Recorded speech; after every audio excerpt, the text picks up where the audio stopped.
السلام عليكم عشاق ومحبي كتيبة السياربي نادي شباب بلوزداد أينما كنتم طابت أوقاتكم وأهلا ومرحبا بكم.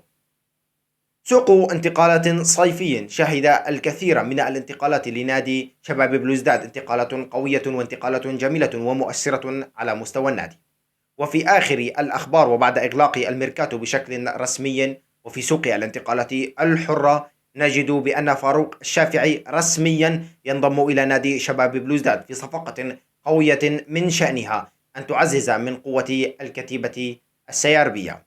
هذه الصفقة قوية في انتظار ما سوف يفعله المدرب التقني الألماني سعد راموفيتش بهذه الصفقة، وفي انتظار الخطط التكتيكية القادمة ووضع النقاط على الحروف، وأيضا وضع برنامج تدريبي خاص بفاروق من أجل الاستعداد والاندماج مع التشكيلة بأقرب وقت ممكن.